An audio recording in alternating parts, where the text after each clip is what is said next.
Hola, ¿qué tal amigos? Un saludo muy cordial a todos los televidentes que a esta hora nos acompañan. En esta ocasión, un tema que ha causado mucha polémica, la prensa amarilla y los medios sensacionalistas. Hoy en día hablamos de prensa amarilla o de amarillismo para definir aquellas prácticas periodísticas guiadas por el sensacionalismo. Pero, ¿cuál es el origen del término y de este tipo de hacer periodismo? Para saberlo, hay que remontarse al siglo XIX en Estados Unidos. Allí, dos magnates de la comunicación, William Hearst y Joseph Pulitzer, competían por ser líderes en ventas de publicaciones y número de lectores con sus periódicos The New York Journal y The New York World respectivamente. En esta batalla por captar la atención del gran público, ambos recurrían a informaciones de sucesos, crímenes o adulterios y le daban un trato sensacionalista a las noticias.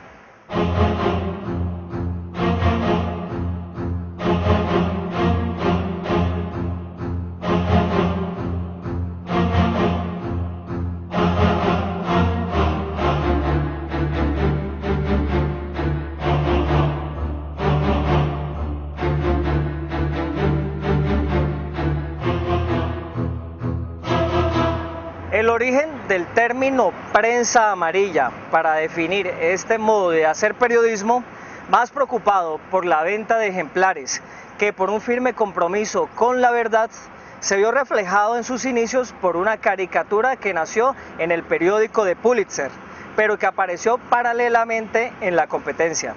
Se trataba de un niño vestido de amarillo denominado Yellow Kid, obra del dibujante Richard Outcault. La inclusión del color amarillo en la prensa era un avance tecnológico en ese momento. Las historias de este personaje desarreglado, que solía llevar una frase impertinente en su camisa amarilla, tuvieron un gran éxito en ese entonces.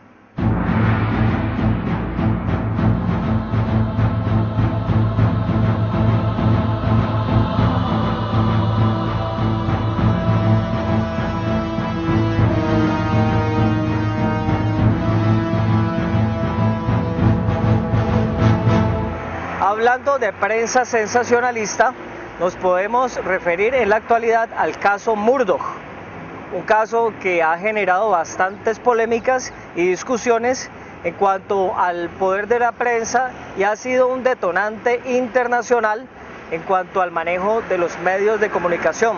El periódico News of the World, Noticias del Mundo, de propiedad de Rudolf Murdoch, fue uno de los más apetecidos en los últimos tiempos, con casi 4 millones de ejemplares vendidos diariamente, contando solamente el caso de Inglaterra.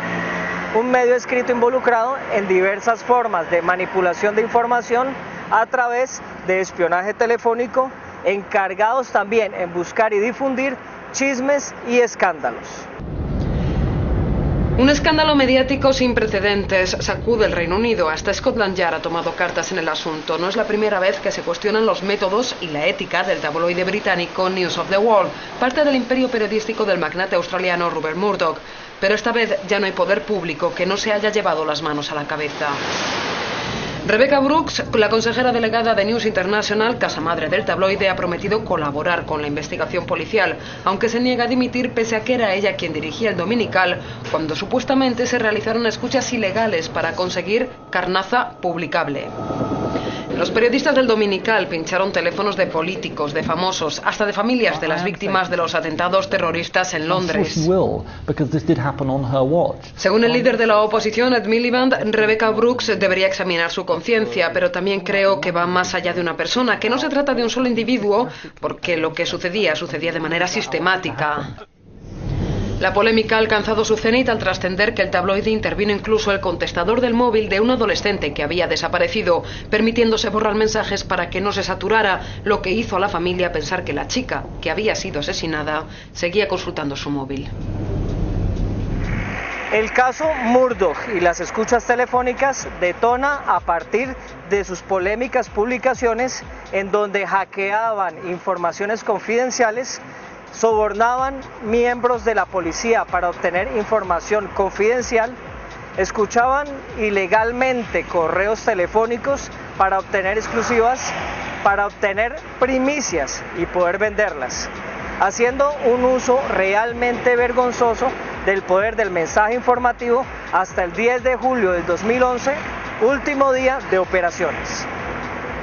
El Reino Unido vive un escándalo sin precedentes causado por las escuchas ilegales realizadas por los periodistas del diario News of the World. Sin embargo, muchos subrayan que los reporteros no son los únicos villanos de la historia. Parece increíble que ahora todos se fijen en los periodistas y no en los agentes corruptos que les suministraban información protegida a cambio de dinero. Muestra que la corrupción y la falta de responsabilidad son endémicas de la policía.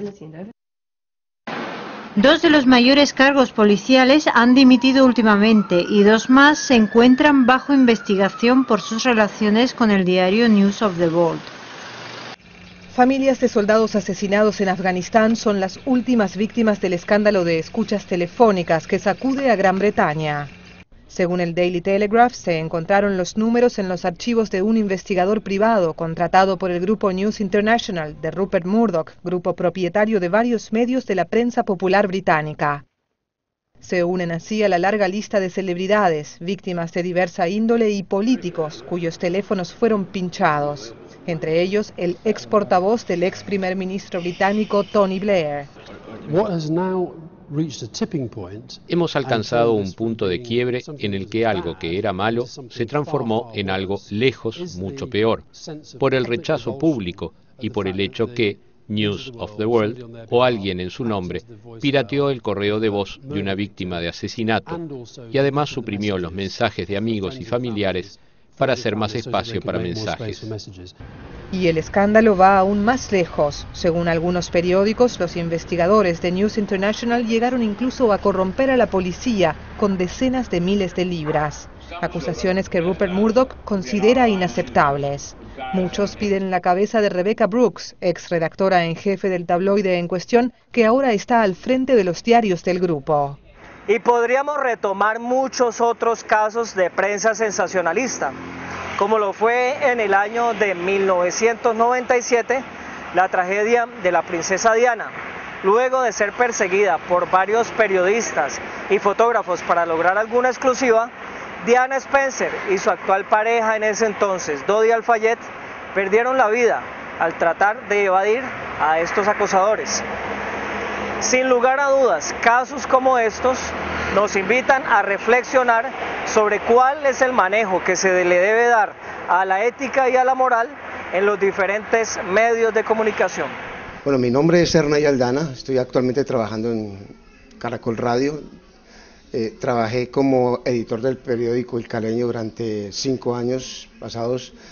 El periódico El Caleño es uno de los periódicos que marcó la pauta en lo que tiene que ver con la información judicial o el periodismo amarillista. Es un periódico que sin duda alguna refleja la realidad de nuestra ciudad y de nuestro país. Allí relacionábamos todo lo que acontecía en forma permanente, los crímenes, los asesinatos, los homicidios y en general los atentados, los hurtos y todo eso. Pues el periodismo amarillista es un periodismo que sigue cobrando vigencia en una sociedad como la nuestra y en una región como el Valle del Cauca. Infortunadamente se sigue exagerando también, porque producto de esa exageración es cuando se vende mucho más. Mientras más se muestre la crónica roja, un periodismo amarillista, tenemos esa connotación o ese concepto, y es que entre más noticias judiciales se saquen, ya sean en los medios escritos o en los medios visuales o incluso en la prensa hablada, pues se adquiere mucha más sintonía o incluso se vende mucho más periódico.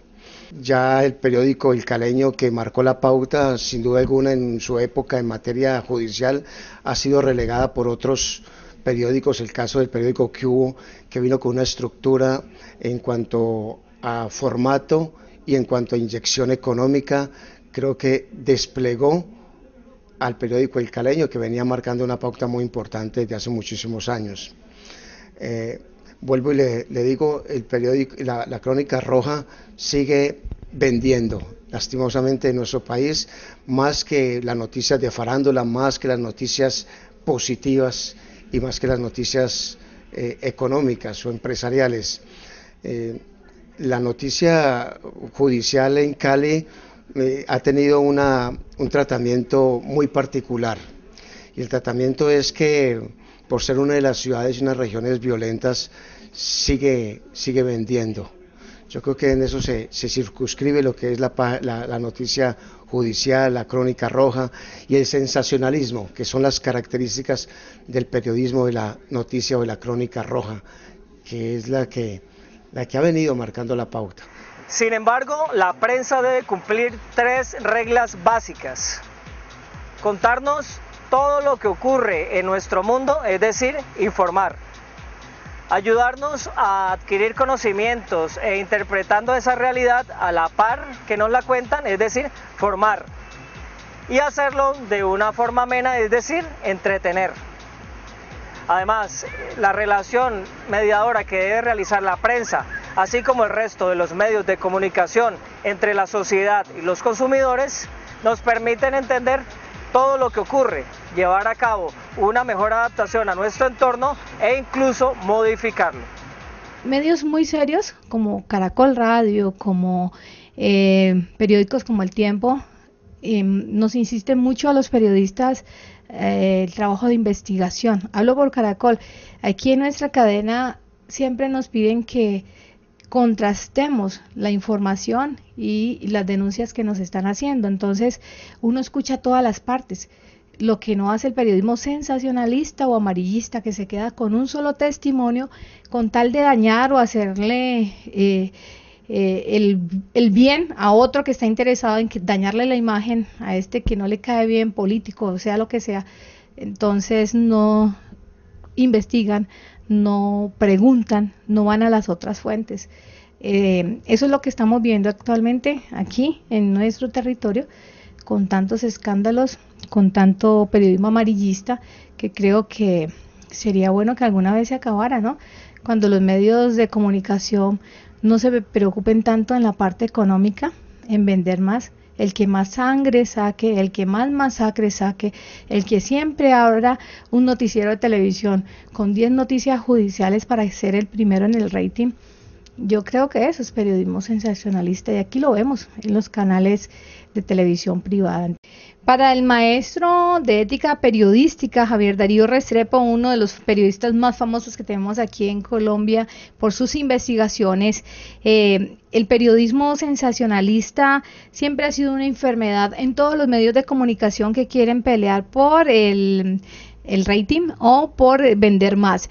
La única forma de acabar con este tipo de periodismo es cuando las personas que están consumiendo este tipo de periodismo amarillista o sensacionalista deciden mirar la vida con un sentido más crítico, es decir, que no se queden solo con la versión que les está entregando el medio, sino que acudan a la internet, a la radio, a la prensa escrita o a la misma televisión, que no se queden con una sola versión, porque ahí es donde van a poder tener una información veraz.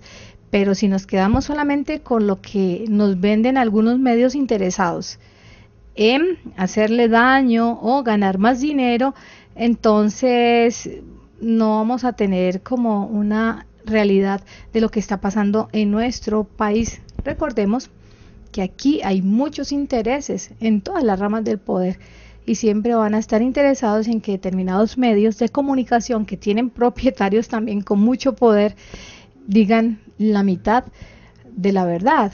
Entonces esa es la mejor alternativa, ser más críticos con lo que nos presentan los medios de comunicación.